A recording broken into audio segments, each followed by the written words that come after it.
Ипотекаға үй алмаудың 3 нақты себебі. Ассаламу алейкум, құрметті достар. Ипотекаға алмаудың 3 нақты себебін айтайын. Біріншіден, ипотекаға алмаудың бірінші себебі ол проценті көп. Жилстройсбербанкты бәріміз білеміз, вроде процент аз сияқты, бірақ ол жылдық есептік көрсеткіш қой. Жылына 7%. Ал олар 7%-дан қанша жылға береді, бәріміз білеміз. 15 жылға береді, 15 жыл, 20 жылға береді. Егер 20 жылға алсаңыздар, жаңа 7%-ға көбейтетін болсаңыздар, ол 140%. Яғни толық 140% шығады. Ол бірінші себебі, яғни сіз 7%-бен алып жатырмын деп ойлайсыз жылдық. Оның үстіне коэффициенті қосылады, сонымен 7,4-7,5% болады шын мәнінде. Ал 20 жылға көбейтетін болсаңыз, ол 140%.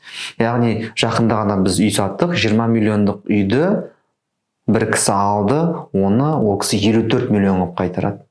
Түсініңіз ғой, үстінен бірге бір, даже одан да көп. Сондықтан ол бірінші себебі. Екінші себебі, сіз мысалға төлей алмай қалсаңыз, үйді тартып алады. Ал төлеген ақшаңыз ауаға кетеді. Түсініңіз ғой. Сондықтан ипотека үй алу ол мен көбісі тиімді деп ойлайды, негізі тиімсіз.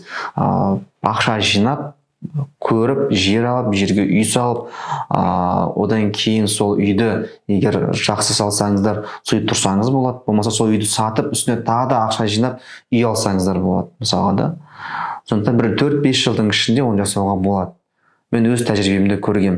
Біріншіден үй жер алдық, 1 жыл күттік, ештеңе салған жоқпыз. 2 жылдан жер фундаментін салдық, үйдің қабырғасын көтеріп қойдық. 3-4 жылы үйдің ішіндегісін салдық. 5-ші жылы мен өз үйімді сатып жібердім. Сатып жібердім, қаладан бір үй алдым. Соның не бары 5 жылда. Ал 5 жылдың ішінде қазір мен үйім бар, пәтерім бар қалада. Лично өзімнің тәжірибемді айтып отырмын, шын мәнінде болған. Бірақ ешкімге қарыз емеспін. Ал егер мен ипотека қалатын болсам, мен тағы да 15 жыл бойы сол үйге төлеуім керек болатын еді. Мысалға да.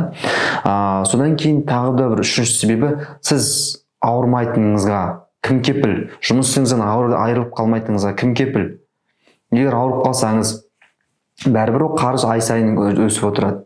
Жұмыстан айырылып қалсаңыз ше, бәрібір қарыз өсіп отырады. Сондықтан бұл жаңағыдай мемлекет айтып отыр ғой, 7%-ға беріп отыр, басы жаңағыдай жеңілдік көрсетіп отыр деп. Шын мәнінде келген кезде ол кабала. Бәрібір сіз проценттерін төлейсіз, бәрібір үйден айырылып қалу қаупі бар. Сондықтан байқаңыздар, мен алма деп мүлдем айта алмаймын, әрине әртүрлі адамдар болады өзінің мұқтаждығына байланысты. Бірақ алмаудың себептерін айтып өттім. Сіздермен болған заңгер Шыныбаев Марғұлан. Қазақи заң каналының дамуына атсалысуыңызды сұраймын. Каналмен бөлісе отырыңыздар, подписка басыңыздар, лайк басуды ұмытпаңыздар. Және комментарийлеріңізді күтемін әрине.